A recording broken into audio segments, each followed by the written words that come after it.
കുട്ടികളൊരു പ്രായമായി നീന്തൽ പഠിക്കാൻ പ്രായമായി കഴിഞ്ഞാൽ സഹിച്ചേട്ടനെ പോലുള്ള സുരക്ഷിതമായ കൈകളിലേക്ക് അവരെ ഏൽപ്പിക്കുക. നല്ല രീതിക്ക് തന്നെയാണ് നീന്തൽ പഠിപ്പിക്കുക. ക്ലിയർ ആയാലും അത് എല്ലാവരും കേട്ടുകൊണ്ടിരിക്കുന്ന കാര്യമാണ്. നിങ്ങൾ അതിന് മുതിർന്നില്ലെങ്കിൽ അവന്റെ കൂട്ടുകാര് ഒട്ടും പ്രൊഫഷണൽ അല്ലാത്തവരുടെ കൂട്ടുകാരെ ശ്രമിക്കും, വലിയ അപകടത്തിലേക്ക് പോകും. നമ്മൾ അപകടങ്ങളെ തിരിച്ചറിയണം അല്ലേ? വീട്ടിൽ 6 വയസ്സിൽ താഴെയുള്ള കുട്ടിയുണ്ടെങ്കിൽ, നടന്നു തുടങ്ങുന്ന കുട്ടിയുണ്ടെങ്കിൽ, ലോകത്തെ അറിഞ്ഞു തുടങ്ങുന്ന കുട്ടിയുണ്ടെങ്കിൽ ആ കുട്ടി മുന്നിൽ വരിക്കാൻ സാധ്യതയുള്ളത് വീടിന്റെ 30 മീറ്റർ ചുറ്റുള്ളവരാണ്. അപ്പൊ നിങ്ങളുടെ വീടിന്റെ സറൗണ്ടിങ്സ് ആലോചിക്കുക. കുളങ്ങൾ കാണാം, താമര വളർത്താൻ വെച്ചാൽ ബോട്ടുകൾ കാണാം, വലിയ പാത്രങ്ങളിൽ വെള്ളം പിടിച്ചിട്ടുണ്ടായിരിക്കും. ഇതെല്ലാം നടന്നു തുറന്ന കുട്ടി സംബന്ധിച്ചതാണ് ഒരു വലിയ അപകടം തന്നെയാണ്. മുങ്ങിവരിക്കാൻ വേണ്ടി ഒരു പുഴയിൽ വെള്ളം വേണമെന്നുണ്ടോ? വേണ്ട. ഒരു ബക്കറ്റിൽ മുങ്ങി വരിച്ചാലും അത് മുങ്ങി വരണം തന്നെയാണ്. അപ്പൊ എന്താ ചെയ്യുന്നത്? ഇതുപോലുള്ള പൊട്ടൻഷ്യൽ കഥാവ് നമ്മൾ ഒഴിവാക്കി കൊടുക്കുക. ഇനി അത് ഞാൻ പറഞ്ഞ കുഞ്ഞു കുട്ടികളായ കേട്ടോ. അപ്പൊ നിങ്ങൾ ബാത്റൂമിൽ വെള്ളം പിടിച്ചു വെക്കുന്നു, കുറച്ച് നേരത്തേക്ക് എമർജൻസി കിച്ചണിലേക്ക് പോയി എന്തെങ്കിലും കുട്ടിയിരിക്കുന്നു. നടന്ന് തുടങ്ങുന്ന കുട്ടിയല്ലെങ്കിൽ കുട്ടി ചിലപ്പോൾ നീ നടന്ന് ബാത്റൂമിലേക്ക് ചെല്ലുന്നു, കാല് തെറ്റുക, ബക്കറ്റിലേക്ക് വീണാൽ 3 മിനിറ്റ് കൊണ്ട് ജീവൻ നഷ്ടപ്പെടുക. സ്കൂബ ടീമിന്റെ പ്രാധാന്യം, സ്കൂബ ടീം വന്ന ആൾക്കാരെ ജീവനം രക്ഷിക്കാൻ പറ്റുമോ? ഇല്ല. വെള്ളത്തിൽ വീണാൽ 5 മുതൽ 10 മിനിറ്റിൽ മരണം സംഭവിക്കും എന്നുള്ളത് ഏകദേശം നിശ്ചിതമാണ്. പക്ഷേ രക്ഷിക്കണമെങ്കിൽ നമ്മൾ ആ ടൈം പിടിച്ചതല്ലേ വെള്ളത്തിൽ വീഴുന്ന സമയത്ത് രക്ഷിക്കേണ്ടത്. ഈ ബക്കറ്റിലെ കേസാണെങ്കിലും അമ്മയുടെ ശ്രദ്ധ ആ സമയത്ത്, അല്ലെ വീട്ടിലെ ആളുകളുടെ ശ്രദ്ധ ആ സമയത്ത് കിട്ടിയില്ലെങ്കിൽ കുട്ടി മരണത്തിലേക്ക് പോകാനുള്ള എല്ലാ സാധ്യതയുണ്ട്. ഇപ്പം ഞാൻ പറഞ്ഞത് ചെറിയ കുട്ടികളുടെ കാര്യമാണ്. ഇനി കിഴക്കൻ സൈഡിലേക്ക് പോയാൽ കിണറുണ്ടാവും അല്ലേ? കിണറിൽ ചുറ്റുമതിലുണ്ടോന്നും, ചുറ്റുമതിലുണ്ടെങ്കിൽ തന്നെ അതിന്റെ മേളിൽ ഗ്രില്ലിട്ട് അത് സേഫ്റ്റി ആക്കിയിട്ടുള്ള കാര്യം നമ്മൾ ഓർക്കുന്നത്. കാരണം പരിചയമില്ലാത്ത ആൾക്കാർ, നമ്മൾ ബന്ധുവൊക്കെ തന്നെ രാത്രി വീട്ടിലേക്ക് വന്നാൽ ലൈറ്റില്ലാത്ത അവസരമാണ് ഈ കിണറ്റിൽ വീണാലും അതും എതിലേക്ക് പോകുന്നു, അതും മുങ്ങിമരണത്തിലേക്ക് തന്നെയാണ് പോകുന്നത്. അപ്പോൾ ഇതുപോലുള്ള അപകടങ്ങൾ, നമ്മുടെ വീടിന് ചുറ്റുമുള്ള അപകടങ്ങൾ തിരിച്ചറിയുന്നു, നമ്മളതിനെ പ്രതിരോധിക്കുന്നു. ഇനി നീന്തലിന്റെ പ്രാധാന്യം എന്താണ്? നീന്തൽ നമ്മൾ പ്രൊഫഷണലായിട്ട് പഠിപ്പിച്ചില്ലെങ്കിൽ ആര് പഠിപ്പിക്കും കുട്ടികളെ നീന്തല്? അവരുടെ കുട്ടികൾ തന്നെ കൂട്ടുകാർ തന്നെ പഠിപ്പിക്കാൻ സാധ്യതയുണ്ട് അല്ലേ? ഞങ്ങൾ മിക്കവാറും അറ്റൻഡ് ചെയ്യുന്ന ഗോൾ അങ്ങനെയാണ്. മിക്കവാറും വൈകിട്ടത്തെ ഫുട്ബോൾ കളിക്ക് ശേഷം പുഴയിലോ കുളത്തിലൊക്കെ കുളിക്കാറുന്നു.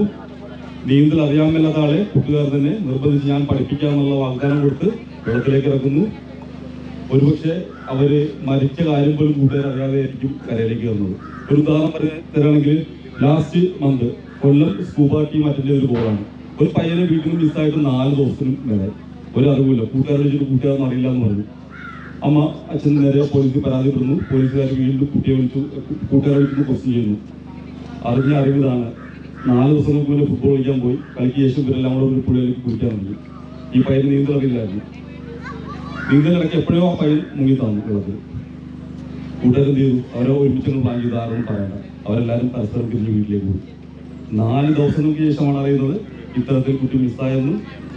5-ാം ദിവസം നമ്മുടെ സ്കൂബ ടീമാണ് ബോഡി കണ്ടെത്തിയത്. അപ്പൊ ഇതുപോലുള്ള അവസരങ്ങൾ. അപ്പൊ നിങ്ങൾ എന്താ ചെയ്യുന്നത്? കുട്ടികളൊരു പ്രായമായി നീന്തൽ പഠിക്കാൻ പ്രായമായി കഴിഞ്ഞാൽ സഹിച്ചേട്ടനെ പോലുള്ള സുരക്ഷിതമായ കൈകളിലേക്ക് അവരെ ഏൽപ്പിക്കുക. നല്ല രീതിക്ക് തന്നെയാണ് നീന്തൽ പഠിപ്പിക്കുക. ക്ലിയർ ആയാലും അത് എല്ലാവരും കേട്ടുകൊണ്ടിരിക്കുന്ന കാര്യമാണ്. നിങ്ങൾ അതിന് മുതിർന്നില്ലെങ്കിൽ അവന്റെ കൂട്ടുകാര് ഒട്ടും പ്രൊഫഷണൽ അല്ലാത്തവരുടെ കൂട്ടുകാരെ ശ്രമിക്കും, വലിയ അപകടത്തിലേക്ക് പോകും. ഇനി നീന്തൽ അറിയുന്നവരെങ്ങനെ മുൻവരിക്കുന്നത്? നിങ്ങൾ സർപ്രൈസ് തോന്നിക്കണം അല്ലേ? നമ്മള് മുന്നിൽ മരിക്കാതിരിക്കാൻ വേണ്ടിയാണ് നീന്തൽ പഠിക്കാൻ വേണ്ടി വന്നത്. അപ്പോൾ നന്ദി പറഞ്ഞ് ഞങ്ങളുടെ ഓഫീസർ തന്നെ പറയുവാണ് നീന്തൽ അറിയാമെങ്കിലും മുൻവരിക്കുന്നു. ഞാൻ അറ്റൻഡ് ചെയ്തൊരു സ്കൂബ പൂളിനെ കുറിച്ച് പറയാം. അരൂർ സൈഡിലാണ്. അദ്ദേഹത്തെ കുറിച്ച് ഇപ്പൊ നമ്മൾ ഈ സ്പോട്ടിലേക്ക് ചെല്ലുമ്പോൾ വിവരണം കിട്ടുമല്ലോ. അദ്ദേഹത്തെ കുറിച്ചൊരു നാട്ടുകാരൻ വന്ന് പറഞ്ഞാണ്, ഇദ്ദേഹത്തിന് വീട്ടിൽ ഉച്ചയ്ക്ക് കഴിക്കാൻ നല്ല കറിയല്ലെങ്കിൽ പുള്ളി ഒരു പാത്രം എടുക്കും. ആ പാത്രം എടുത്തിട്ട് ബന്ധുവീട് കായലിന്റെ അപ്പുറത്താണ്, ഒറ്റ കൈക്ക് നീന്തി അപ്പുറത്ത് പോയി കറി മേടിച്ചിട്ട് ആ കറി തുളുമ്പാതെ കായൽ പോകാതെ നീന്തി ഇപ്പുറത്ത് വന്നിട്ട് ചോറ് കഴിക്കും. അത്ര നന്നായിട്ട് ഒറ്റ കൈക്ക് നീന്തുന്ന ആള്. അദ്ദേഹം മുങ്ങി മരിച്ചിട്ട് ബോഡി ഞങ്ങളാണ് എടുത്തത്. സർപ്രൈസിംഗ് ആയിട്ട് തോന്നുന്നുണ്ടോ? എന്തായിരിക്കും കാരണം? ആ ബന്ധു വീട്ടിൽ തന്നെ ഒരു ഫംഗ്ഷൻ വന്നു, മദ്യപിച്ചു. അവിടുത്തെ ഒരു വെള്ളം കെട്ടഴിഞ്ഞു പോയി. നീന്തൽ അറിയാവുന്ന മദ്യപിക്കാത്ത ഒരാൾ അത് പിടിക്കാൻ വേണ്ടി നീന്തി പുറകെ പോയി. പലരും പറഞ്ഞിട്ടും അതനുസരിക്കാതെ മദ്യപിച്ചിരുന്ന ഇദ്ദേഹം പുറകെ നീന്തി. പകുതി നീന്തുന്ന ആൾക്കാർ കണ്ടു, പിന്നെ ആളെ കണ്ടിട്ടില്ല.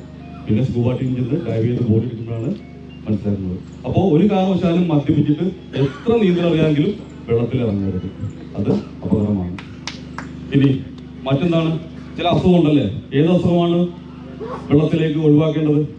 അസുഖമുള്ളൊരു ഫിക്സ് ഉള്ളവർ ഒരു കാരണവശാലും പുഴയിലോ കുളത്തിലോ കുളിക്കാൻ പോകുന്നത് ഒരു ബാത്റൂമിൽ കുളിക്കുന്നതായിരിക്കും ഏറ്റവും നല്ലത്. എന്തുകൊണ്ടാണ്? ഫിക്സൊക്കെ വന്നതിൽ ഒരു 2-3 മിനിറ്റത്തേക്ക് ആള് ഒട്ടും കോൾസ് ആയില്ല അല്ലേ, കൃഷിഭരങ്ങൾ കൂടി നിലത്ത് കിടക്കുകയായിരിക്കും. ആ അവസരം വെള്ളത്തിലാണെങ്കിലോ ആൾക്ക് മരണം വരെ സംഭവിക്കാൻ എല്ലാ സാധ്യതയുണ്ട്. അപ്പൊ ഇതുപോലുള്ള അസാധ്യത നമ്മൾ പൂർണ്ണമായിട്ട് ഒഴിവാക്കണം. ഇനി ഏതെങ്കിലും സിറ്റുവേഷനിൽ വെള്ളത്തിലകപ്പെട്ട് പോയി കഴിഞ്ഞാൽ എങ്ങനെയാണ് റെസ്ക്യൂ വർക്ക് നടത്തേണ്ടത്, അതാണ് നമ്മളിപ്പോൾ നോക്കാൻ പോകുന്നത് അല്ലേ. എല്ലാവർക്കും വെള്ളത്തിലേക്ക് ശ്രദ്ധിക്കുക. ആരെങ്കിലും വെള്ളത്തിലേക്ക് അകപ്പെട്ടു പോയി കഴിഞ്ഞാൽ അവിടെ നിന്ന് നീന്തൽ അറിയാമെന്ന് വിചാരിച്ചപ്പോൾ വെള്ളത്തിലേക്ക് ചാടി ഇറങ്ങി റെസ്ക്യൂ വർക്ക് നടത്തേണ്ട ആവശ്യമുണ്ടോ? ഇല്ല. അത് 4ാമത്തെ ടെക്നിക്കാണ്. അതിന് മുന്നേ 3 ടെക്നിക്സ് ഉണ്ട്. 3 ടെക്നിക്സ് ചെയ്ത് നോക്കിയ ശേഷം മാത്രമേ നമുക്ക് സ്വയം വെള്ളത്തിലേക്ക് ഇറങ്ങി റെസ്ക്യൂ വർക്ക് ചെയ്യേണ്ട ആവശ്യമുള്ളൂ. എങ്ങനെയാണ് മുങ്ങി മരിക്കാൻ പോകുന്നത് തിരിച്ചറിയുന്നത്? വെള്ളത്തിൽ വീഴുന്ന ആള് droning dozen look like droning എന്നാണ് പറയുന്നത്. വളരെ സൈലന്റ് ആയിരിക്കും. നമുക്ക് മനസ്സിലായി വെള്ളത്തിൽ പോകുന്ന ആള് സ്വിമ്മ് ചെയ്യുന്നതാണെന്ന് നമ്മൾ വിചാരിക്കുന്നത്. പക്ഷെ സ്വിമ്മിങ് ആയിരിക്കില്ല. അദ്ദേഹത്തിന്റെ കൈകളുടെ മൂവ്മെന്റ് വ്യത്യാസമായിരിക്കും. അതായത് വെള്ളത്തിൽ വീണ നിങ്ങൾ ശ്രദ്ധിക്കാം. നിങ്ങൾ ഈ പാരലായിട്ടായിരിക്കും നമ്മൾ കൈയിട്ട് കാണിക്കുന്നത്. നോക്കുന്ന വെള്ളത്തിൽ കാണാമോ സ്വിമ്മിങ്?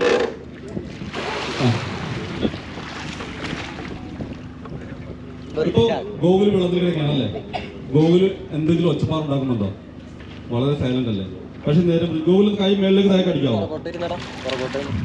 ഈ പ്രവൃത്തിയാണെങ്കിൽ മനസ്സിലാക്കുക സ്വിമ്മിങ് അല്ല, ഇത് ജീവന് വേണ്ടിയുള്ള പോരാട്ടമാണ് നടന്നുകൊണ്ടിരിക്കുന്നത്. അവർ മേളിലേക്കും താഴോട്ടും കൈയിട്ട് അടിച്ചിട്ടിരിക്കും. ഇത് സ്വിമ്മിങ് അറിയാൻ മേലത്തല്ല ലക്ഷണമാണ്. പക്ഷേ നമ്മൾ കണ്ടു നിൽക്കുന്ന ആളൊന്നും നമ്മളെന്താ വിചാരിക്കുക ആള് സ്വിമ്മിയാണ്. പക്ഷെ മേൽപോട്ടും താഴ്പോട്ടുമാണ് കൈ അടിക്കുന്നതെങ്കിൽ മനസ്സിലാക്കുക അത് സ്വിമ്മിങ് അല്ല, അദ്ദേഹം ജീവന് വേണ്ടിയുള്ള പോരാട്ടം നടത്തിക്കൊണ്ടിരിക്കുകയാണ്. അവിടെ നമുക്ക് ചിലപ്പോൾ ഒരു സേവനം നടത്തേണ്ടി വരും. ഇത് കണ്ടാൽ ഉടൻ തന്നെ ചാടി വെള്ളത്തിലേക്ക് ഇറങ്ങേണ്ട ആവശ്യമുണ്ടോ? ഇല്ല. ഫസ്റ്റ് മെത്തേഡ് നമ്മൾ പറയുന്നത് ആദ്യം ഒന്ന് മോട്ടിവേറ്റ് ചെയ്ത് നോക്കാം അല്ലാതെ ഒന്ന് പകച്ചു നിൽക്കായിരിക്കും വെള്ളം കണ്ടിട്ട്. അപ്പൊ എന്ത് ചെയ്യണം? നമ്മളൊന്ന് മോട്ടിവേറ്റ് പോലെ കുഴപ്പമില്ല, കയറി പോലും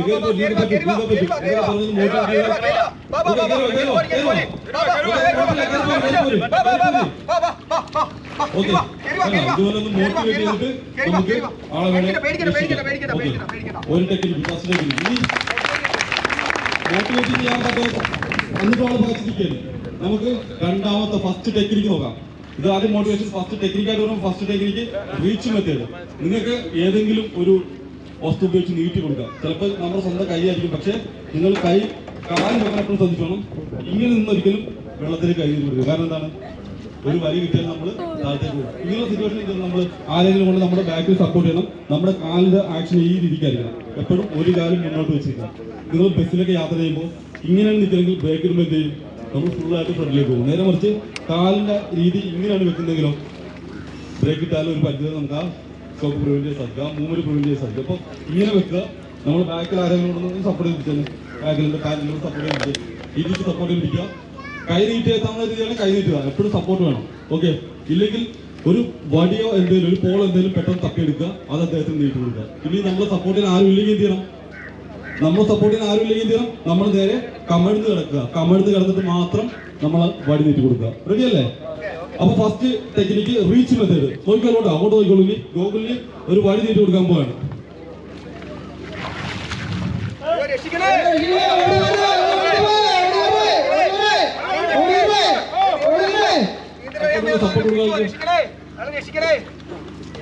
മനസ്സിലാക്കുക, കരയിപ്പിക്കുന്ന രക്ഷിക്കാൻ ശ്രമിച്ച ആൾക്ക് നീന്തൽ അറിയാം. രക്ഷിക്കാൻ ശ്രമിച്ച ആൾക്ക് നീന്തൽ അറിയാം. പക്ഷേ അദ്ദേഹം ചാടി വെള്ളത്തിലേക്ക് ഇറങ്ങിയിട്ടില്ല. ഫസ്റ്റ് ടെക്നിക്ക് നോക്കി. ഇനി ഒരു വടിയുണ്ട്, പക്ഷെ നീട്ടി കൊടുത്താൽ എത്താൻ പറ്റാത്ത ദൂരത്തിലാണ് ആളെങ്കിൽ എന്ത് ചെയ്യാം? നമുക്ക് 2ാമത്തെ മെത്തേഡ് യൂസ് ചെയ്യാം. അതിന് പറഞ്ഞ പേരാണ് ത്രോ മെത്തേഡ്. ത്രോ മെത്തേഡ് എന്തൊക്കെ ത്രോ ചെയ്യാം? ഒരു റോപ്പ് ഉണ്ടെങ്കിൽ ആ റോപ്പ് എടുത്ത് കൊടുക്കാല്ലേ. അപ്പൊ സ്വാഭാവികമായിട്ട് നമ്മൾ റോപ്പിനകത്ത് ഒരു കല്ലെടുത്ത് വെച്ച് കെട്ടിയിട്ടായിരിക്കും അത് തരുന്നത്. പക്ഷേ ദൗർഭാഗ്യം വെച്ചാൽ കല്ലഴിഞ്ഞ് പോകുമ്പോൾ ഇതൊരു കല്ലാണ് തലക്കിട്ട് വിളിക്കുന്നത്. അപ്പൊ എന്ത് ചെയ്യണം? നമ്മൾ എന്ത് ചെയ്യണം? നോക്കിക്കോളൂ. ആ റോപ്പ് ഒന്ന് നോക്കി കാണിച്ചിട്ട് ആ റോപ്പിന്റെ അറ്റത്ത് ഒരു കെട്ട് കണ്ടോ? റോപ്പ് വെച്ച് തന്നെ റോപ്പിന്റെ അറ്റത്തിന് വെയിറ്റ് ഉണ്ടായി ഹീവിംഗ് ലൈൻ എന്നാണ് പറയുന്നത്. ഇത് കെട്ടാൻ ഞങ്ങൾ പഠിപ്പിച്ചു തരാം. ആ കെട്ട് ഉപയോഗിക്കുക. എന്നിട്ട് റോപ്പ് ഫുള്ളായിട്ട് മാടിയെടുക്കുക. മാടിയെടുത്തതിന് ശേഷം കയ്യിൽ കെവിനൊന്ന് പൊങ്ങിയത് കാണിക്കാവോ? അത് പിടിക്കേണ്ട രീതി മൈക്ക് കൊടുത്തോളൂ. കെവിന്റെ മൈക്ക് കൊടുത്തോളൂ. ശരത് ശ്രദ്ധിച്ചോളൂ. കെവിനെ ശ്രദ്ധിച്ചോളൂ.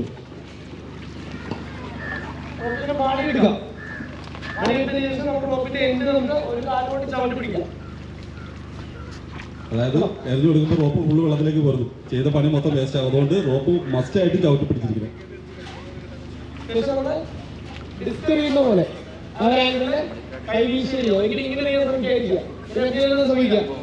കൂടുതൽ ദൂരത്തിലേക്ക് റോപ്പ് പോകില്ല. റോപ്പ് കൂടുതൽ ദൂരം പോകണമെങ്കിൽ നമ്മൾ ഡിസ്കറേജ് ആയിരുന്നു കൈവീശില്ല. ഇതൊന്നും മറക്കു തരണേ. Very good. കണ്ടോ, സാധാരണ ഒരു കെട്ടില്ലാത്ത റോപ്പിൽ നിന്ന് മാത്രം പോകായിരുന്നോ? പോവില്ല. അതാണ് നമ്മൾ പരിശീലിക്കുന്ന ടെക്നിക്സിന്റെ ഗുണം എന്ന് പറയുന്നത്. ആളെ നേരെ വലിച്ചു കയറിലേക്ക് എത്തിക്കും. ഇനി ഫ്ലോട്ടിംഗ് ആയിട്ടുള്ള എന്തെങ്കിലും ഡിവൈസ് ഉണ്ടെങ്കിൽ, ഉദാഹരണത്തിന് ലൈഫ് ബോയ് ഉണ്ടെങ്കിൽ ആ ലൈഫ് ബോയ് വേണമെങ്കിൽ നമുക്ക് എറിഞ്ഞു കൊടുക്കാം. ലൈഫ് ബോയ് എറിഞ്ഞു കൊടുക്കുമ്പോൾ റോപ്പ് ഉണ്ടെങ്കിൽ ഒരു റോപ്പ് അതിൽ കെട്ടിയാൽ വളരെ നന്നായിരിക്കും. ലൈഫ് ബോയ് എറിഞ്ഞു നോക്കാം. സാർ ലൈഫ് ബോയ് എടുത്തോളൂ. ഈ ലൈഫ് ബോയ് എറിയുമ്പോൾ ശ്രദ്ധിക്കേണ്ട കാര്യം അത് ഡിസ്കസ് ത്രോ ചെയ്യുന്ന രീതിക്കായിരിക്കും എറിയുന്നത്. ആളുടെ 1 മീറ്റർ മുന്നിൽ വന്ന് ലാൻഡ് ചെയ്യണം. ഒരിക്കലും ആളുടെ തലയിലേക്ക് ലക്ഷ്യം വെച്ചെറിയരുത്. തലയിലേക്ക് ലക്ഷ്യം വെച്ചെറിയരുത്. ഗോകുൽ കുറച്ച് വെക്കരുത്. ഇങ്ങോട്ട്. ഓക്കെ. അപ്പോൾ നമ്മൾ നിന്റെ കടവിൽ ഒരു ലൈഫ് ബോയ് ഉണ്ടെങ്കിൽ ആ ലൈഫ് ബോയ് എടുത്തിട്ട് നമുക്ക് ആളെ രക്ഷിക്കാനായി 1 മീറ്റർ മുന്നിലേക്ക് കൊടുത്തു. ആ എറിഞ്ഞ ഫോഴ്സിന് അദ്ദേഹത്തിലേക്ക് കറക്റ്റായിട്ട് റീച്ച് ചെയ്തെത്തി. ഇനി എന്ത് ചെയ്യണം? നമ്മൾ ലൈഫ് ബോയ് വലിച്ചെടുത്താൽ മതി. ഇനി ഇപ്പൊ 2 ടെക്നിക്ക് ആയല്ലേ? റീച്ച് മെത്തേഡ് പറഞ്ഞു, ത്രോ മെത്തേഡ് പറഞ്ഞു. ഇനി 3ാമത്തെ ടെക്നിക്ക് വെച്ചാൽ ഒരു വള്ളം ഉണ്ടെങ്കിൽ റോ മെത്തേഡ് എന്നാ പറഞ്ഞാൽ വള്ളം തുടങ്ങി എന്നിട്ട് ആളെ രക്ഷിക്കാം. ഈ വള്ളം തുടങ്ങി എന്ന് നടുക്കെത്തിയിട്ട് നമ്മൾ വെള്ളത്തിലേക്ക് ഇറങ്ങരുത്. വള്ളം തുടങ്ങി എടുത്തിരുന്നാലും നമ്മൾ ആദ്യം പറഞ്ഞ 2 മെത്തേഡിൽ ആളെ രക്ഷിക്കാറുള്ളൂ. അപ്പോൾ അറിയാലോ, ആദ്യം പറഞ്ഞ 2 ടെക്നിക്സ് തന്നെ ഒരു വള്ളം യൂസ് ചെയ്യുന്നുള്ളൂ. ഇനി ലാസ്റ്റ് മെത്തേഡ് ഏതായിരിക്കും? ഒരു രക്ഷയില്ല, നമുക്ക് സ്വയം വെള്ളത്തിലേക്ക് ഇറങ്ങി ആളെ രക്ഷിക്കേണ്ടി വരും. ഏറ്റവും ഡേഞ്ചറസ് ആയിട്ടുള്ള റെസ്ക്യൂ വർക്കിൽ ഒന്നാണ് ഒരാളെ സ്വിം ചെയ്ത് രക്ഷിക്കുക എന്നുള്ളത്. അപ്പോൾ എന്ത് ചെയ്യണം? നമ്മൾ പോയില്ല. ഓക്കെ. അപ്പോൾ നമ്മളിതിനകത്ത് 2 ടെക്നിക്സ് നോക്കണം. ഒന്ന്, നമ്മളൊരു ലൈഫ് ബോയ് എറിഞ്ഞു കൊടുത്തിട്ട് ആ ലൈഫ് ബോയ് കൊണ്ട് ആള്, അതായത് രക്ഷിക്കാൻ പോകുന്ന ആൾ ആദ്യം അദ്ദേഹത്തെ ലക്ഷ്യം വെച്ചിട്ട് ലൈഫ് ബോയ് കൊടുക്കുന്നു. എന്നിട്ട് സ്വിം ചെയ്യുന്ന കൂട്ടത്തിൽ ആ ലൈഫ് ബോയോടെ ക്യാരി ചെയ്യുന്നു. ആളെ കറക്റ്റായിട്ട് രക്ഷിച്ച് കല്ലെ കൊണ്ടുവരുന്നു. 2ാമത്തെ മെത്തേഡിൽ ലൈഫ് ബോയ് ഇല്ല. ലൈഫ് ബോയ് ഇല്ലാത്ത സിറ്റുവേഷനിൽ എങ്ങനെയാണ് ആളെ രക്ഷിച്ച് വരുന്നത്? ഇപ്പൊ നോക്കാം. ഫസ്റ്റ് ലൈഫ് ബോയ് ഉള്ള മെത്തേഡ് കേട്ടോ. നോക്കോ, രക്ഷിക്കുന്ന വിളിച്ചോട്ടോ.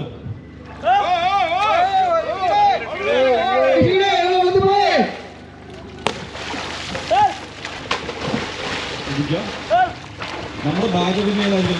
ഒരു സ്ഥലം നീട്ടാളും ലൈഫ് ബോയിൽ ലൈഫ് ബോയിൽ അറ്റൻഷൻ കൊടുക്കുന്നു. ലൈഫ് ബോയ് അദ്ദേഹത്തിന് കഴുത്തിലൂടെ കവർ ചെയ്തിരുന്നു. അദ്ദേഹത്തിന് കറക്റ്റായിട്ട് ബാക്കിലേക്ക് മത്സരട്ടാ. ഇനിയിപ്പോൾ അദ്ദേഹം പാനിക് ആയിരിക്കും. അദ്ദേഹം നമ്മളെ പിടിച്ച് താത്തുന്നത് എന്തിനാണ്? അദ്ദേഹത്തിന് പ്രോപ്പറായിട്ട് ബ്രീത്ത് കിട്ടാത്തതുകൊണ്ടാണ് നമ്മൾ പിടിക്കുന്നത്. അദ്ദേഹത്തിന് പ്രോപ്പറായിട്ട് ബ്രീത്ത് കിട്ടിയ അവസരത്തിൽ അദ്ദേഹം ഫ്രീ ആയിട്ട് റിലാക്സ് ആയിട്ട് കിടക്കുന്നു. നിങ്ങൾ അവിടെ ഓക്കെ. അദ്ദേഹം എന്താ പറഞ്ഞത്? ഗാർഡല്ല, ബലം ശ്രദ്ധിക്കൂ. കോൾ EMS, ആംബുലൻസ് വിളിക്കൂ. പ്രിപ്പയർ O2, ഓക്സിജൻ ഡേക്ക് വെക്കൂ. അതാണ് വെള്ളത്തിൽ വിളിച്ച കമാൻഡ്. ഇപ്പൊ നമുക്ക് ഇതൊന്നും ഇല്ലെങ്കിൽ എന്ത് വേണം? ആരെങ്കിലും ആംബുലൻസ് വിളിക്കാനായിട്ട് ഒച്ചത്തിൽ വിളിച്ചു പറയുക. കാരണം ഇത് കണ്ട എല്ലാവരും പകച്ചു നിൽക്കുകയായിരിക്കും. ആംബുലൻസ് വിളിക്കുന്ന ഒറ്റ ഡയലോഗിൽ ആ കൂട്ടത്തിൽ ആരെങ്കിലും ആംബുലൻസ് വിളിക്കും. ഇനി ആരും വിളിക്കുന്നില്ല എന്ന് തോന്നിയാൽ നിങ്ങൾ എന്ത് ചെയ്യണം? ഷർട്ടിന്റെ കളർ എന്താ നോക്കിയിട്ട് എപ്പോഴെങ്കിലും വിളിച്ചു പറയാം. റെഡ് ഷർട്ടിന്റെ ചേട്ടാ ഒരു ആംബുലൻസ് വിളിക്കാൻ പറഞ്ഞാൽ അദ്ദേഹത്തിന് പെട്ടെന്ന് കോൺഷ്യസ് ആവും. അദ്ദേഹം ഫോൺ എടുക്കും, ആംബുലൻസ് വിളിക്കും. അപ്പൊ ഈ രീതിയിൽ വേണം സിറ്റുവേഷൻ ഹാൻഡിൽ ചെയ്യാനായിട്ട്. നമ്മൾ അദ്ദേഹത്തിലേക്ക് അപ്രോച്ച് ചെയ്യുമ്പോൾ അദ്ദേഹം മിക്കവാറും നമ്മൾ മുക്കാൻ സാധ്യതയുണ്ട്. അപ്പോൾ ഒരു കാരണവശാലും നേരത്തെ പിടി കൊടുക്കരുത്. നമ്മൾ ലൈഫ് ബോയ് ഉണ്ടെങ്കിൽ ലൈഫ് ബോയ് ഒരു ബാഗായിട്ട് വെക്കുക. ലൈഫ് ബോയ് ഉപയോഗിച്ച് തടുക്കുക. ഓക്കെ. ഇൻ കേസ് എങ്ങനെ പിടിക്കാൻ ചെയ്യണം? എങ്ങനെയും തള്ളി മാറ്റിയിട്ടാണെങ്കിൽ നമ്മൾ രക്ഷപ്പെടും. എപ്പോഴും പ്രിയോറിറ്റി ആരുടെ ലൈഫിനായിരിക്കും? രക്ഷിക്കാൻ പോകുന്ന ആളുടെ ലൈഫിന് ഫുൾ പ്രിയോറിറ്റി കൊടുക്കുക. ക്ലിയർ ആയല്ലോ? ഇനി ലൈഫ് ബോയ് ഇല്ലാത്ത അവസരത്തിൽ എങ്ങനെയാണ് റെസ്ക്യൂ വർക്ക് നടത്തേണ്ടത്? സുരേഷ് സാർ റെഡി അല്ലേ?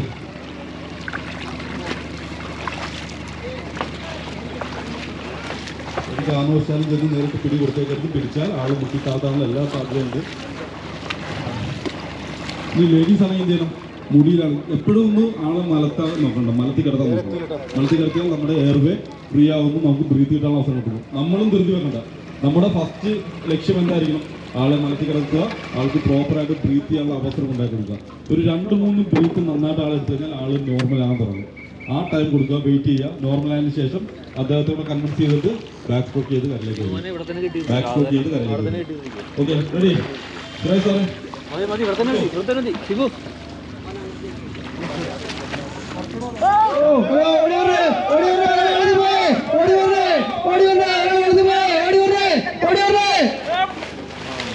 വളരെ എക്സ്പെർട്ട് ആണ് ഡ്രൈവറാട്ടോ സുരാജ് സാർ. നമ്മുടെ IIT-WR ഡൈവിംഗ് ഇൻസ്ട്രക്ടർ കൂടിയാണ് അദ്ദേഹം. അല്ലോ, അപ്രോച്ച് ചെയ്തില്ല? മുങ്ങി എന്തിനാണെന്നറിയാമോ? ഒരിക്കലും ഈ കയ്യിലടിക്കുന്ന ആൾ മുങ്ങി പിടിക്കില്ല. കണ്ടോ? കറക്റ്റായിട്ട് ആളുടെ കണ്ണിൽ തിരിയുന്നു. കറക്റ്റായിട്ട് ആളുടെ കണ്ണിൽ തിരിയുന്നു. ബാസ്കറ്റിൽ വരുന്നു. Very good, very good, very good. നല്ല കൈയടി, നല്ല കൈയടി. അപ്പൊ വിളിച്ച ആംബുലൻസ് വന്നിട്ടുണ്ട്, ടെസ്റ്റർ വന്നിട്ടുണ്ട്. വെരി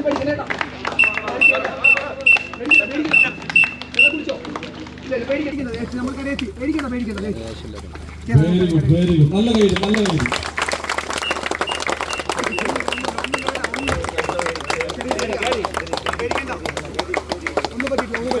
ഓക്കെ, ഇനിയൊരു സിറ്റുവേഷൻ ഞാൻ പറഞ്ഞുതരാം.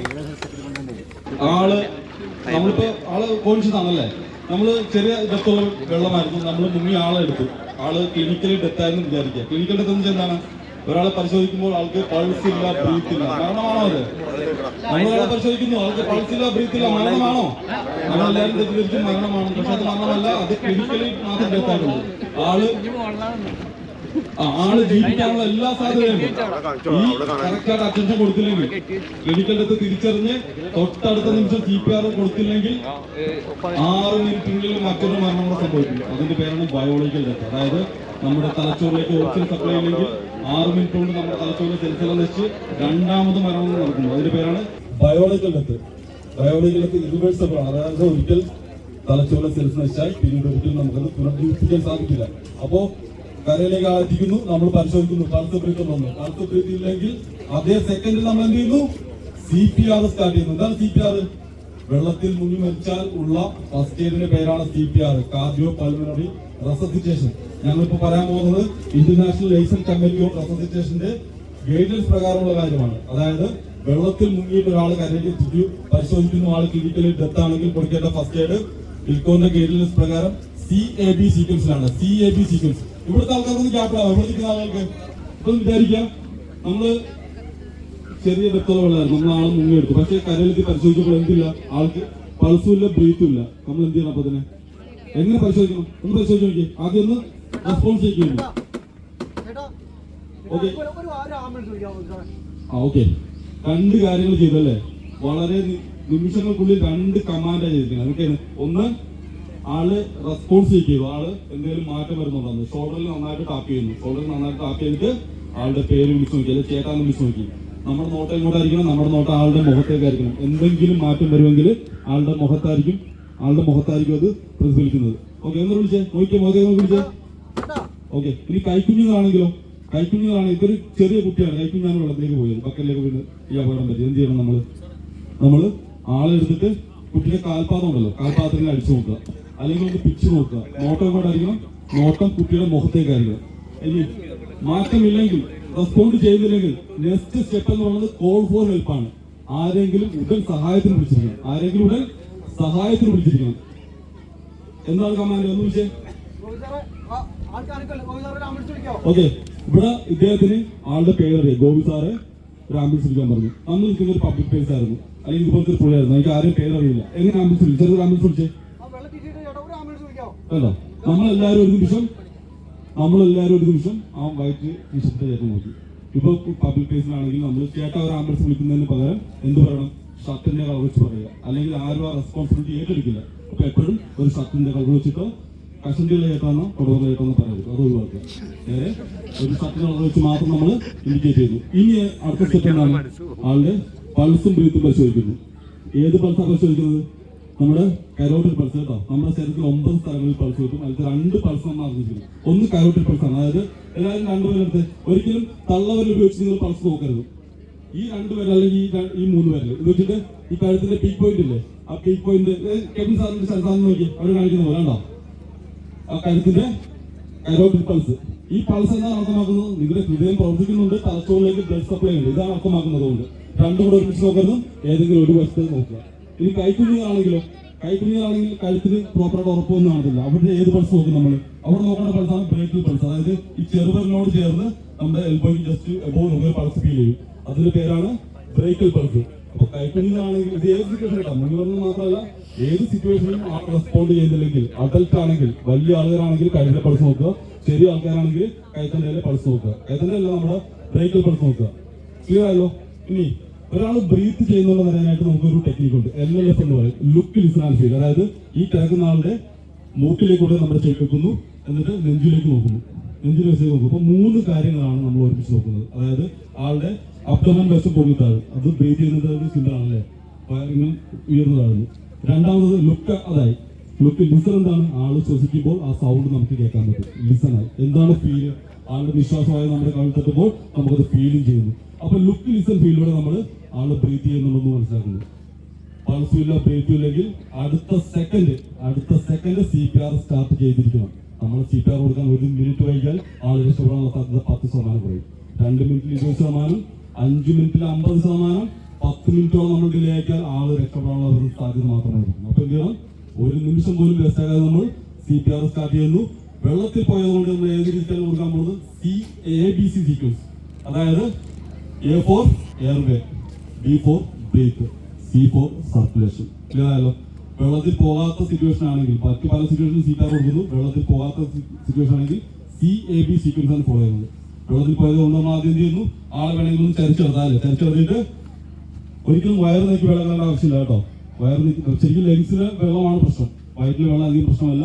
വയറിലെ വെള്ളം നീക്കി കളഞ്ഞാലൊരു ദോഷമുണ്ട്, ആൾക്ക് ബോധമില്ല, വയറ്റിന് വെള്ളം മാത്രമായിരിക്കില്ല പുറത്തേക്ക് വരുന്നത്, കഴിച്ച ഫുഡിന്റെ ആവശ്യങ്ങൾക്ക് പുറത്തേക്ക് വന്ന അദ്ദേഹത്തിന്റെ ലെൻസിലേക്ക് കയറി അവസ്ഥ കൂടുതൽ വഷളാകാൻ കാരണമാകും. അപ്പൊ എന്ത് ചെയ്യണം, നമ്മൾ ചരിച്ചൊന്ന് നിർത്തുക, മുതി നന്നായിട്ടൊന്ന് ടാപ്പ് ചെയ്യുക. നമ്മൾ നമ്മുടെ പ്രക്രിയ അല്ലെങ്കിൽ നമ്മുടെ ശ്വസനം വ്യവസ്ഥയിലുള്ള വെള്ളം കയറിയിട്ടുണ്ടെങ്കിൽ ആ തടസ്സങ്ങൾക്കൊന്ന് മാറാൻ വേണ്ടി തന്നെയാണ്. ഇടവസ്ഥയിലൊന്ന് ധരിക്കുന്നു, നന്നായിട്ട് ടാപ്പ് ചെയ്യുന്നു. ഓക്കെ, നേരെ മനസ്സിൽ കിടക്കുന്നു.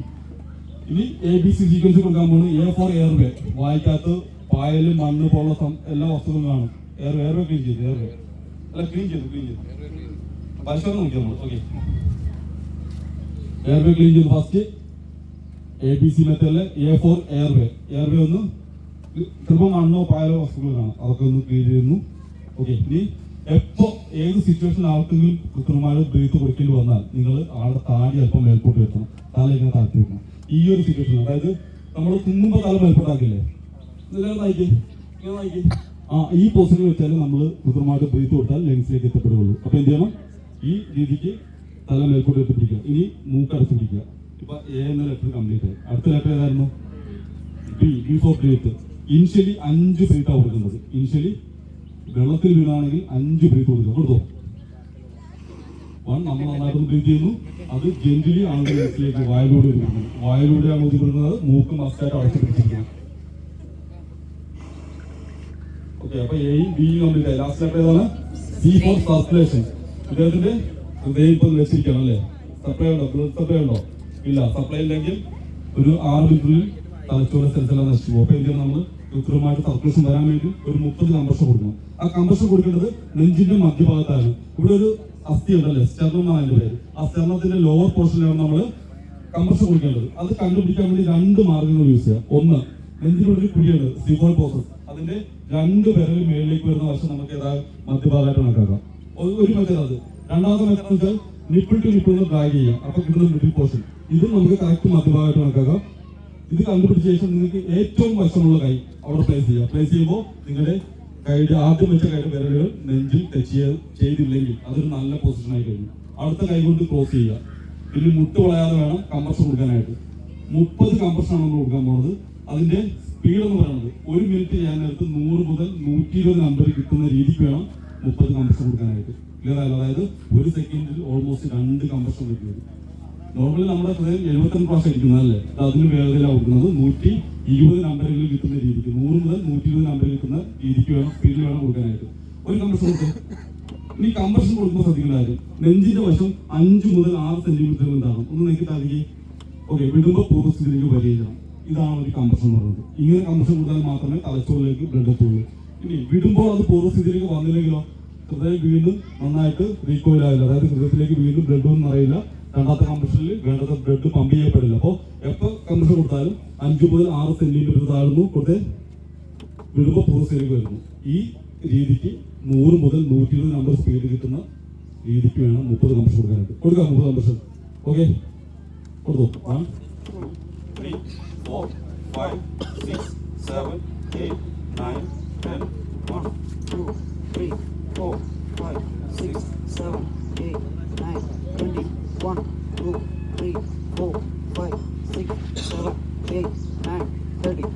എപ്പോഴും ഇതുപോലെ ഒച്ചത്തിൽ കൗണ്ട് ചെയ്യുന്നതായിരിക്കും നല്ലത്. കാരണം ഇപ്പൊ എനിക്ക് മനസ്സിലായി ബ്രീത്ത് കൊടുക്കേണ്ട അവസ്ഥയാണുള്ളത്. അല്ലെങ്കിൽ നമ്മൾ ഒച്ചത്തിൽ കൗണ്ട് ചെയ്യാണ്ട് കൊടുത്താലും കുഴപ്പമെന്ന് വെച്ചാൽ നമുക്ക് ബ്രീത്തിന്റെ സീക്വൻസ് മനസ്സിലാവുന്നില്ല. ഓക്കെ, അപ്പൊ എപ്പോഴും ആ ഒരു കുറച്ച് സൗണ്ട് എടുത്ത് ചെയ്താൽ നല്ലതായിരിക്കും.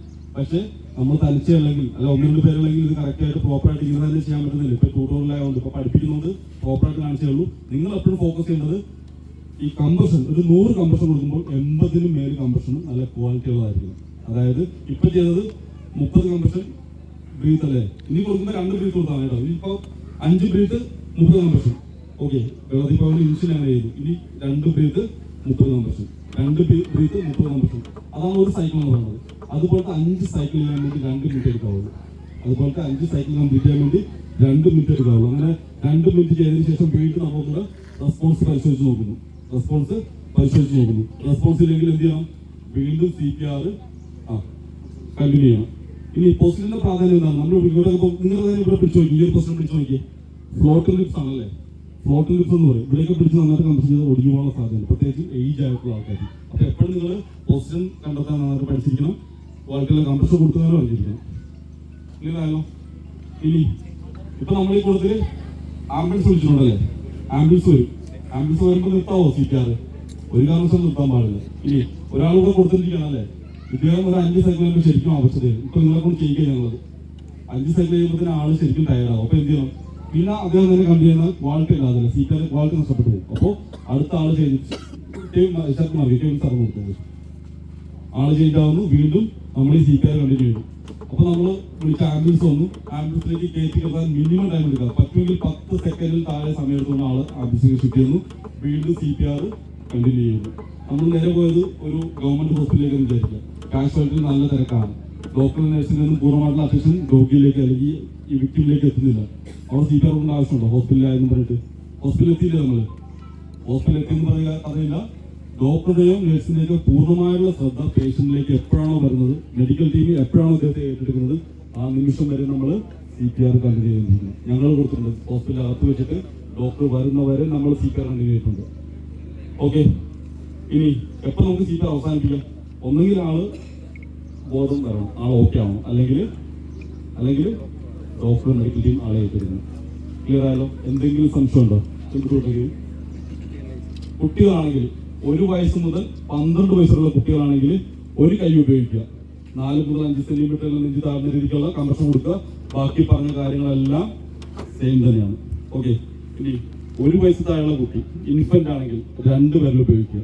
2 വിരൽ ഉപയോഗിച്ചിട്ട് 30 കംപ്രഷൻ കൊടുക്കാം, 2 ബ്രീത്ത് കൊടുക്കുക. അല്ലെങ്കിൽ 15 കംപ്രഷൻ 2 ബ്രീത്ത് ആണെങ്കിലും കുഴപ്പമില്ല. അവിടെ ബ്രീത്ത് കൊടുക്കുമ്പോൾ ശ്രദ്ധിക്കേണ്ട കാര്യം, കുട്ടികളുടെ മൂക്ക് ഇങ്ങനെ അടച്ചിരിക്കുന്ന ആവശ്യമില്ല.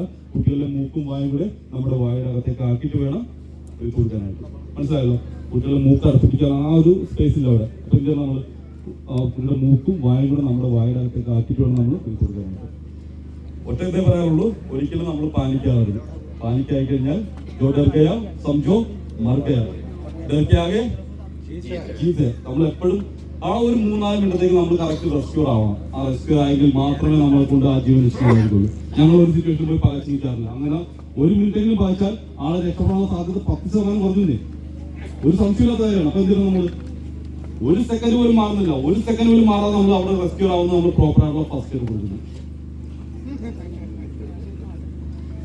ജനറലിന്റെ കാര്യം കൂടെ പറയുന്നത്, നമ്മളിപ്പോ CPR ക്ലാസ് എല്ലാവർക്കും പഠിക്കുന്നതാണ്. ഒരു കോമൺ മിസ്റ്റേക്ക് വരുന്നതെന്ന് അറിയാമോ? ഹാർട്ട് അറ്റാക്ക് വരുന്ന ആളെ പിടിച്ചിട്ട് ആൾക്കാർ CPR കൊടുക്കും. ഹാർട്ട് അറ്റാക്ക് വന്ന ആൾക്ക് CPR കൊടുക്കേണ്ട ആവശ്യമുണ്ടോ? ഹാർട്ട് അറ്റാക്ക് വന്നാൽ ആള് കോൺഷ്യസ് ആണ്. ഇപ്പോൾ നമ്മൾ പരിശോധിക്കുന്നതാണ്, ആള് കോൺഷ്യസ് ആണ്, ആൾക്ക് ബോധം ഉണ്ടെന്ന് പരിശോധിച്ചു, ബോധമില്ല. അടുത്ത CPR കൊടുക്കണോ വേണ്ടത് എന്താ പരിശോധിച്ചത്?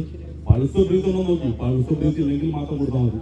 ഇപ്പൊ കരയിലേക്ക് എത്തിച്ച ആള് പൾസ് ബ്രീത്ത് ഉണ്ട്, പക്ഷെ ബോധം വരുന്നില്ല. CPR കൊടുക്കേണ്ട ആവശ്യമുണ്ടോ? പൾസ് ബ്രീത്ത് ഉണ്ടെങ്കിൽ CPR കൊടുക്കേണ്ട ആവശ്യമില്ല. പക്ഷെ അടുത്ത 2 മിനിറ്റ് ശേഷം വീണ്ടും പരിശോധിക്കുന്ന ആള്, അടുത്ത 2 മിനിറ്റ് ശേഷം വീണ്ടും പരിശോധിച്ചിട്ട് പൾസ് ബ്രീത്ത് അപ്പൊ നഷ്ടപ്പെട്ടിട്ടുണ്ടെങ്കിൽ അവിടെ CPR കൊടുക്കണം. ഇങ്ങനെ കൊണ്ടുപോകുന്ന അവസ്ഥയിൽ ഇപ്പൊ ഹോസ്പിറ്റലിലേക്ക് പോയിക്കൊണ്ടിരിക്കുന്ന ആംബുലൻസിനകത്ത് ആള് ക്ലിനിക്കൽ ഡെത്ത് ആയിട്ടില്ല. അതായത് പൾസ് ബ്രീത്ത് ഉണ്ടായിരുന്നു. നമ്മൾ ഓരോ 2 മിനിറ്റിലും ഇത് ഉറപ്പിക്കണം.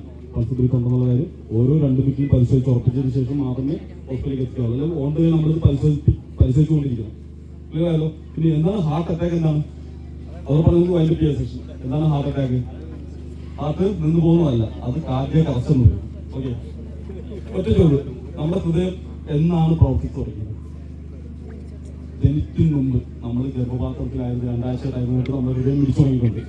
1 മിനിറ്റിൽ നമ്മളെ ഹൃദയം എത്ര പ്രാവശ്യം ഇരിക്കുന്നുണ്ട്? 72 അല്ല, ഒരു ആവറേജ് 72, 60-നും 100-നും ഇടയ്ക്ക് ഇരിക്കുന്നുണ്ടെന്ന് പറയാം. ഓക്കെ, നമ്മൾ 1 മിനിറ്റ് എത്ര പ്രാവശ്യം ബ്രീത്ത് ചെയ്യുന്നുണ്ട് എന്ന് നോക്കേണ്ടി വരും അല്ലേ? എത്ര പ്രാവശ്യം നമ്മൾ ഒരു ദിവസം കണ്ണിരിക്കുന്നുണ്ടെങ്കിൽ കണ്ണ് എത്ര പ്രാവശ്യം, എത്ര ലിറ്റർ ബ്ലഡ് നമ്മുടെ കിഡ്നി ഒരു ദിവസം ഫിൽറ്റർ ചെയ്യുന്നുണ്ട്? ഇതെല്ലാം നമ്മുടെ ശരീരത്തിൽ നടക്കുന്ന കാര്യം. 21,000 മേൽ പ്രാവശ്യം നമ്മുടെ കണ്ണിൽ, 21,000 പ്രാവശ്യം മേൽ കണ്ണിൽ, 16 പ്രാവശ്യം നമ്മളൊരു മിനിറ്റിൽ ബ്രീത്ത് ചെയ്യുന്നുണ്ട്. നമ്മൾ എത്ര ദിവസം, ഒരു മലയാളി ശരാശരി എത്ര ദിവസം ജീവിക്കും ഇപ്പോഴത്തെ കണക്ക് വെച്ചിട്ട്? 27,500 ദിവസമാണ് നമ്മുടെ ഭൂമിയിലെ ആയുസ്. 27,500 ദിവസം ഇപ്പോഴത്തെ ലൈഫ് എക്സ്പെക്ടൻസി വെച്ച് നടക്കാൻ പറയുന്നത്. ഓക്കെ, അപ്പൊ നമ്മള് ഇപ്പൊ നിങ്ങൾ ബർത്ത്ഡേ -365 മൈനസ് എതിൽ നിന്ന് പറയണം? 27,500 കുറച്ചാൽ കിട്ടും. എത്ര ദിവസമാണ് നമ്മുടെ ആവറേജ് ഭൂമിയിൽ ഉണ്ടാവുന്നതായി? ഓക്കെ, അപ്പൊ നല്ല കാര്യങ്ങൾ ചെയ്ത് മുന്നോട്ട് പോവുക. ഓക്കെ, ഇനി ഞാൻ പറഞ്ഞു വന്നത് ഹൃദയം ഉണ്ടല്ലേ, ഹൃദയത്തിന് വേണ്ടി നമ്മൾ എന്തെങ്കിലും ചെയ്യുന്നുണ്ടോ? ഹൃദയത്തിന് വേണ്ടി ചെയ്തത് നല്ല കാര്യമാണ്. നിങ്ങൾ ചെയ്തത് രാവിലെ ഏതായിരുന്നു? സ്വിമ്മിങ് അല്ലെ, ഒരു കാർഡിയക് വർക്കൗട്ടാണ് സ്വിമ്മിങ് എന്ന് പറയുന്നത്. ഹൃദയം ഒരു ദിവസം 7,250 ലിറ്റർ ബ്ലഡ് പമ്പ് ചെയ്യുന്നുണ്ട്. 7,250 ലിറ്റർ ബ്ലഡ് ഒരു ദിവസം ഹൃദയം പമ്പ് ചെയ്യുന്നുണ്ട്. ആ ഹൃദയത്തിന് പ്രവർത്തിക്കണമെങ്കിൽ എന്ത് വേണം? ബ്ലഡ് വേണം. ആ ബ്ലഡ് ആരാണ് കൊടുക്കുന്നത്? ഹൃദയം തന്നെ പമ്പ് ചെയ്യുന്നത് അല്ലേ? അങ്ങനെ പമ്പ് ചെയ്യുമ്പോൾ കൊറോണറി ആർട്ടറി ഉണ്ട്, ആ വെയിൻ വഴിയാണ് നമുക്ക് സപ്ലൈ നടക്കുന്നത്. ആ അതിൽ എന്തെങ്കിലും ബ്ലോക്ക് വന്നാൽ, തടസ്സം വന്നാൽ അതിന് പറഞ്ഞ പേരെന്താണ്? അത് സിവിയർ ആയി കഴിഞ്ഞാൽ അതിന് പറഞ്ഞ പേരാണ് ഹാർട്ട് അറ്റാക്ക് എന്നുള്ളത്. അതായത് ഒരു പമ്പിങ് ഇഷ്യൂ ആണ്. അതൊരു പമ്പിങ് ഇഷ്യൂ ആണ്. നമ്മുടെ ഹൃദയം ബ്ലഡ് പമ്പ് ചെയ്യുന്നു, ഹൃദയത്തിന് ബ്ലഡ് വേണം, അതിനകത്തൊരു ബ്ലോക്കേജ് വരുന്ന ഒരു പമ്പിങ് ഇഷ്യൂ ആണ്. അതിനുള്ള പറഞ്ഞ പേരാണ് ഹാർട്ട് അറ്റാക്ക്. ഓക്കെ, ക്ലിയർ ആയല്ലോ? എന്തൊക്കെയായിരിക്കും സിംറ്റം എന്നത്? നെഞ്ചുവേദന കാണിക്കാം അല്ലെ, കൈക്ക് പേരുണ്ടാവും, സ്വെറ്റ് ചെയ്യാം, ഇതെല്ലാം അതിന്റെ സിംറ്റമാണ്. അങ്ങനെ വന്ന ആരെയും കണ്ടാൽ പറഞ്ഞ് ഭയപ്പെട്ടാൽ ആൾ എത്രയും പെട്ടെന്ന് ഹോസ്പിറ്റലിൽ എത്തിക്കുക. ഉദാഹരണം പറയുകയാണെങ്കിൽ നമ്മുടെ അപ്പുറത്തെ വീട്ടിലൊരു പ്രായമുള്ള അപ്പുറം ഒന്ന് പറയും, എനിക്ക് ഗ്യാസ് കയറുന്ന പോലത്തെ ഒരു ഫീൽ തോന്നുന്നു പറഞ്ഞു. പക്ഷെ മുഖത്ത് നോക്കിക്കഴിഞ്ഞാൽ അത്ര ഗ്യാസ് കയറിയ ഫീലിംഗ് ആയിരിക്കും, ഒരു ഭയം, ഒരു മരണഭയം പോലത്തെ ഒരു ഭയം ആളുടെ മുഖത്ത് കാണാം. അപ്പൊ നമുക്ക് മനസ്സിലാവുന്നത് അറ്റാക്ക് ആണെന്ന്. അപ്പൂപ്പനോട് പറഞ്ഞു, അപ്പൂപ്പന് അറ്റാക്ക് ആണെന്ന് പറയേണ്ട ആവശ്യമുണ്ടോ? പറയുന്നത് പറഞ്ഞ് പേരിപ്പിക്കുന്നത്, അതാ പറഞ്ഞത്. പിന്നെ ശ്രദ്ധിക്കുന്ന കാര്യം, ബൈക്കിൽ ആളെ ഹോസ്പിറ്റലിലേക്ക് കൊണ്ടുപോയി ചെയ്തു. ബൈക്കിൽ കൊണ്ടുപോയാൽ എപ്പോൾ വേണമെങ്കിലും ആൾ കുഴഞ്ഞു വീഴാനുള്ള സാധ്യത. അതായത് കാർഡിയക് അറസ്റ്റ് എന്ന് പറഞ്ഞ അവസ്ഥ വരാനുള്ള പ്രധാന കാരണങ്ങളൊന്നാണ് ഹാർട്ട് അറ്റാക്ക്. അപ്പൊ നമ്മളൊരു ഓട്ടോറിക്ഷയോ ഒരു കാറിലോ ആളെ ഇരുത്തി ഹോസ്പിറ്റലിലേക്ക് എത്തിക്കുന്നു, അവിടെ പരിശോധിക്കുന്നു, BP ECG ഒക്കെ പരിശോധിക്കുമ്പോൾ ഹാർട്ട് അറ്റാക്ക് ആണെങ്കിൽ നല്ല ഹോസ്പിറ്റലാണെങ്കിൽ അവർ അവിടെ അഡ്മിറ്റ് ചെയ്യുന്നു, ഇല്ലെങ്കിൽ ഒരു ആംബുലൻസ് വിളിച്ച് നല്ല ഹോസ്പിറ്റലിൽ കൊണ്ടുപോകാൻ പറയുന്നു. അപ്പൊ ഹാർട്ട് അറ്റാക്കിലാണ് ബാധിക്കുന്നത്. ഇനി എന്താണ് കാർഡിയക് അറസ്റ്റ്? നമുക്കെല്ലാം ഒന്നാണല്ലേ, അറിയില്ലാത്തവർക്ക് എല്ലാവർക്കും എല്ലാം ഒന്ന് തന്നെയാണ്. കാർഡിയക് അറസ്റ്റ് നമ്മുടെ ഹൃദയം പിടിക്കാൻ വേണ്ടി ഒരു ഇലക്ട്രിസിറ്റി വേണം അല്ലേ? അതാരാണോ ഉണ്ടാക്കുന്നത്? പുറത്തുനിന്ന് മൂലപ്പെട്ടെന്നാണോ? അല്ല, ഹാർട്ടിൽ തന്നെയാണ്. SI നോഡാണ് ഉണ്ടാക്കുന്നത്. SI നോഡിൽ നിന്ന് വന്ന ആ ഇലക്ട്രിസിറ്റി നമ്മുടെ ഹൃദയത്തെ മിടിപ്പിക്കുന്നു. ആ മിടിപ്പിൽ എന്തെങ്കിലും, ആ ഇലക്ട്രിസിറ്റിയിൽ എന്തെങ്കിലും തടസ്സം വന്നാൽ ഹൃദയം പൊടുന്നതിന് വെച്ചുപോയി. അതുകൊണ്ടാണ് പറയുന്നത്, കല്യാണത്തിലോ വാർത്തയില്ലേ, കല്യാണ വീട്ടിൽ പാട്ട് പാടിക്കൊണ്ടുവന്ന SI കൊല്ലത്തുള്ള ന്യൂസാണ്. കുഴഞ്ഞു വീണു. മകളുടെ കല്യാണത്തിന്റെ തലേദിവസം സ്റ്റേജിൽ നിന്ന് പാട്ട് പാടിക്കൊണ്ടിരിക്കുന്നു, ആൾ കുഴഞ്ഞു വീണു. കല്യാണ വീടാണ്, ധാരാളം വണ്ടികളുണ്ടായിരുന്നു, ആളുണ്ടായിരുന്നു. അദ്ദേഹത്തിന് എത്ര പെട്ടെന്ന് ഹോസ്പിറ്റലിലേക്ക് എത്തിച്ചു. പക്ഷെ ജീവൻ മാത്രം കിട്ടില്ല. എന്തുകൊണ്ടായിരിക്കും? അത് കാർഡിയക് അറസ്റ്റ് മൂലമുള്ള കുഴഞ്ഞു വീഴ്ചയായിരുന്നു. എന്തെല്ലാം കാരണം കൊണ്ട് ഒരാൾ കുഴഞ്ഞു വീഴാം? ഒരാൾ എന്തെല്ലാം കാരണം കൊണ്ട് കുഴഞ്ഞു വീഴാം? പീച്ച് ഡൗൺ ആയാല്, BP ലോ ആയാല്, ഷുഗർ കുറഞ്ഞാല്, പേടിച്ചാല്, പ്രൊലോങ്ഡ് സ്റ്റാൻഡിങ് പോലെ കുറെ നേരം നിന്നാല്, ബ്ലഡ് കണ്ടാൽ അല്ലേ, സൈറ്റ് ഓഫ് ബ്ലഡ്, ഇതൊക്കെ നമുക്ക് സിങ്കോപ്പ് വരാനുള്ള കാര്യം, തലകറങ്ങി വീഴാനുള്ള കാരണമാണ്. പക്ഷെ അതിൽ കാർഡിയക് അറസ്റ്റ് വ്യത്യസ്തമാണ്. എന്തായിരിക്കും വ്യത്യസ്തം? കാർഡിയക് അറസ്റ്റ് വന്നിട്ടാണെങ്കിൽ ആൾക്ക് പൾസ് ബ്രീത്ത് ഉണ്ടാവില്ല. അപ്പോൾ ഒരാൾ കുഴഞ്ഞു വീഴാൻ നിങ്ങൾ ആദ്യം നോക്കേണ്ടത് ആൾക്ക് പൾസ് ബ്രീത്ത് ഉണ്ടോന്നാണ്. പൾസ് ബ്രീത്ത് ഇല്ലെങ്കിൽ മനസ്സിലാക്കുക ക്ലിനിക്കൽ ഡെത്താണ്. അത് കാർഡിയക് അറസ്റ്റ് ആയിരിക്കും. നിങ്ങൾ ആ നിമിഷം തന്നെ CPR സ്റ്റാർട്ട് ചെയ്യും. ഓക്കെ, അപ്പൊ നമ്മൾ അപ്പൂപ്പനെ കയറ്റി വണ്ടി ആ ഹോസ്പിറ്റലിൽ നിന്ന് പരിശോധിച്ചപ്പോഴാണെങ്കിൽ നല്ല ഹോസ്പിറ്റലിലേക്ക് പോകാൻ പറഞ്ഞു. അപ്പൊ നമ്മളങ്ങനെ പോയിക്കൊണ്ടിരിക്കുകയാണ്.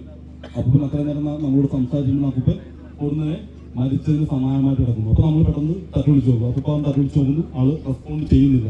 അപ്പൊ മനസ്സിലാക്കുക ഹാർട്ട് അറ്റാക്ക് ആയിരുന്നു. പക്ഷെ ഇപ്പൊ അത് കാർഡിയക് അറസ്റ്റിലേക്ക് മാറിയിട്ടുണ്ട്. അവിടെ നമ്മൾ CPR കൊടുക്കണം. പറഞ്ഞു ഇത്രയേ ഉള്ളൂ. ആള് കോൺഷ്യസ് ആണ്, ഹാർട്ട് അറ്റാക്ക് ആണ്, ആള് സംസാരിക്കുന്നുണ്ടെങ്കിൽ നമ്മൾ CPR കൊടുക്കേണ്ട ആവശ്യമില്ല. നേരെ മറിച്ച് ആള് അൺകോൺഷ്യസ് ആയി പോയി നമ്മൾ പരിശോധിക്കുമ്പോൾ പൾസ് ബ്രീത്ത് ഇല്ലെങ്കിൽ നിങ്ങൾ ഉറപ്പായിട്ടും അവിടെ CPR കൊടുത്തിരിക്കും. അപ്പോൾ ഒരു ഒറ്റ കാര്യം പറയാനുള്ളത്, കുട്ടികളെ നീന്തൽ പഠിപ്പിക്കണം. സഹിച്ചേട്ടൻ ഒരിക്കൽ കൂടെ ഹൃദയത്തിന്റെ ഭാഷയിൽ ഒരു ബിഗ് സെലൂട്ട് തരുന്നു. കാരണം ചെറിയ കാര്യമല്ലായിരുന്നു. ചെറിയ ഒന്ന് തരാമോ? ഒന്നും വേണ്ടി തരാമോ?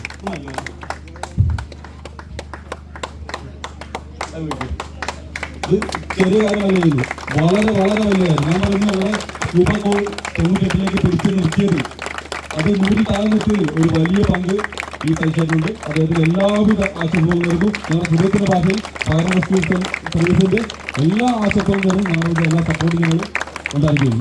ഓക്കെ, മറ്റ് സംശയങ്ങളൊന്നും ഇല്ലാന്ന് വിചാരിക്കുന്നു. ഇത് വൈൻഡപ്പ് ചെയ്യാനായിട്ട് ഞാൻ രാജേഷ് സാറിനെ ക്ഷണിക്കുകയാണ്. രാജേഷ് സാറ് വാ കഴിഞ്ഞു. ഫയർഫോഴ്സിനെ പിടിക്കുന്ന നമ്പർ ഡയല് 101. നിങ്ങൾ ചെയ്യുന്ന പ്രധാനപ്പെട്ട കാര്യം കേട്ടോ. ഒരാള് വെള്ളത്തില് പോയി കഴിഞ്ഞാൽ നമ്മൾ കണ്ടത് നീന്തൽ അറിയാവുന്ന ഒരാളാണ്. നീന്തൽ അറിയാത്ത ഒരാൾ പോയി കഴിഞ്ഞാൽ എത്ര മിനിറ്റ് ആണ് ആള് കിടക്കുക? നമ്മൾ നോർമലി നിൽക്കാൻ പറ്റുന്ന മാക്സിമം ടൈം വെച്ചാൽ 3 മിനിറ്റ്. അത്രയും പോലും സർവൈവ് ചെയ്യാൻ ചാൻസ് കുറവായിരിക്കും. അത് ആളുടെ സ്കില്ല്, ആളുടെ എന്തുമാത്രം പാനിക് ആയിട്ടുള്ളതൊക്കെ ഡിപ്പെൻഡ് ചെയ്തിരിക്കും. അപ്പോൾ ഒത്തിരി പാനിക് ആയിട്ടില്ലെങ്കിൽ ഒരുപക്ഷെ അദ്ദേഹം കുറച്ച് ബ്രീത്തൊക്കെ എടുത്ത് ബ്രീത്ത് 2 ബലൂൺ ഉണ്ടല്ലോ നമ്മുടെ ലൈസ്, അത് വെച്ച് അദ്ദേഹം ഫോട്ടോ ഇറങ്ങും. ഒട്ടും അറിയാமல் ആൾ പാനിക്കായി കുറച്ച് നേരം കഴിക്കും. ശരിക്കും ഒരു വീഡിയോ കാണിക്കുന്നതായിരുന്നു കൂടുതൽ, എങ്ങനെയാണ് ആൾക്കാർ മുങ്ങി മരിക്കുന്നത് വീഡിയോ ഉണ്ട്. അപ്പൊ ഞങ്ങൾ കാണിക്കുന്ന വീഡിയോ ഒക്കെ 2 മിനിറ്റിൽ ആള് വെള്ളത്തിലേക്ക് 2 മിനിറ്റിൽ 1.5 മിനിറ്റിൽ ആള് മുങ്ങി താന്നു. ആള് സർഫസിലില്ല. പിന്നെ 3 മിനിറ്റിൽ എന്തായാലും നമ്മൾ സംഭവിക്കും വെള്ളത്തിലേക്ക് സിറ്റുവേഷൻ. ഇപ്പൊ നല്ല ഉപ്പുള്ള സ്ഥലമൊക്കെ ആണെങ്കിൽ ചിലപ്പോൾ പെട്ടെന്ന് ഫോട്ടോ, തണുപ്പുള്ള സ്ഥലമാണെങ്കിൽ അത് ഡിലേ ആവും. ഓക്കെ, വേറൊരു ഡൗട്ടാണ് ചോദിക്കുന്നത്. വിളിക്കാനുള്ള നമ്പർ 101 ആണ്. നിങ്ങൾ ചെയ്യുന്ന പ്രധാനപ്പെട്ട കാര്യം, നിങ്ങളുടെ വീടിന്റെ തൊട്ടടുത്തുള്ള ഫയർ സ്റ്റേഷനിലെ ലാൻഡ് ഫോൺ നമ്പർ ഇപ്പോൾ ആലുവയാണെങ്കിൽ ആലുവ അല്ലെങ്കിൽ ഏലൂരോ ഏതാണെന്ന് സ്ഥലത്ത് ലാൻഡ് ഫോൺ നമ്പർ സേവ് ചെയ്യണം. നിങ്ങൾക്ക് എന്തെങ്കിലും അത്യാവശ്യം വന്നാൽ ആദ്യം വിളിക്കുന്ന ലാൻഡ് ഫോൺ നമ്പറിലേക്ക് ആയിരിക്കണം. നിങ്ങൾ ആ സ്റ്റേഷൻ പരിധിയിലാണ് നിൽക്കുന്നതെങ്കിൽ അത് കിട്ടിയില്ലെങ്കിൽ മാത്രം 101 വിളിച്ചാൽ മതി. 101 കൂടാണ്ട് വിളിക്കാൻ പറ്റിയ മറ്റു നമ്പർ 112 ഒരു കോമൺ എമർജൻസി നമ്പറാണ്. എമർജൻസി റെസ്പോൺസ് സിസ്റ്റത്തിന്റെ നമ്പറാണ്. അപ്പോൾ അവിടെ വിളിക്കുമ്പോൾ ട്രിവാൻഡ്രം കൺട്രോൾ റൂമിലേക്കാണ് കിട്ടുന്നത്. നിങ്ങൾക്ക് വേണ്ട പോലീസ്, ആംബുലൻസ്, ഫയർ ആൻഡ് റെസ്ക്യൂവിന്റെ സേവനങ്ങൾ ആ നമ്പറിൽ കിട്ടുന്നതാണ്. പക്ഷേ സമയം വളരെ വിലപ്പെട്ടതാണ്. 3 മിനിറ്റ് മതി ഒരു ജീവൻ കുറഞ്ഞു വീണ ജീവൻ നഷ്ടപ്പെട്ടു പോകാനും ഒരു ചെറിയ തീ വലിയ തീയായി ആൾ പടരാനും. അപ്പോൾ സമയനഷ്ടം കൂടാണ്ട് എവിടെയാണോ വേണ്ടതെന്ന് വെച്ചാൽ ഡയറക്റ്റ് അങ്ങോട്ട് വിളിക്കുന്നതായിരിക്കും ഏറ്റവും നല്ലത്. ക്ലിയർ ആയല്ലോ? മറ്റു സംശയങ്ങളില്ലാന്ന് വിചാരിക്കുന്നു. ഇവിടെ ഞങ്ങളുടെ തന്നെ സ്ഥലത്ത് വന്ന് ഇത്രയേറെ വിലപ്പെട്ട കാര്യങ്ങൾ ഞങ്ങൾക്ക് പലർത്തി തന്നതിന് വളരെ നന്ദി പറയുന്നതാണ്.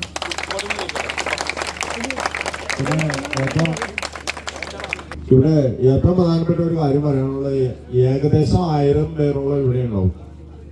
അപ്പൊ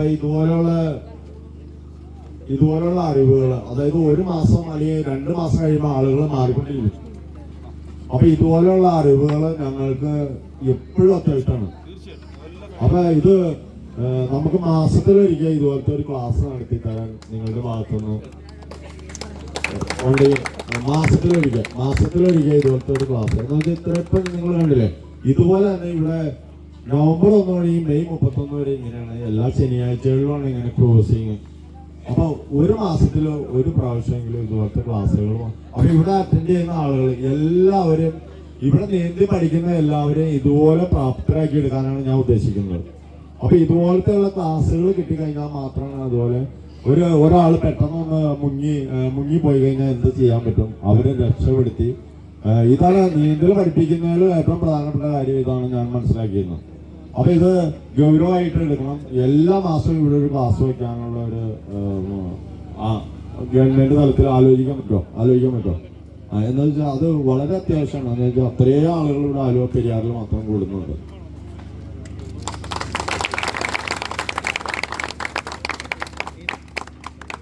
അപ്പോൾ ക്ലാസ് എല്ലാവർക്കും പ്രയോജനപ്പെട്ടല്ലോ അല്ലേ? എന്തായാലും മുഖത്ത് തന്നെ ഉണ്ടാകുന്ന ശുഭാപ്തി വിശ്വാസമുണ്ട്.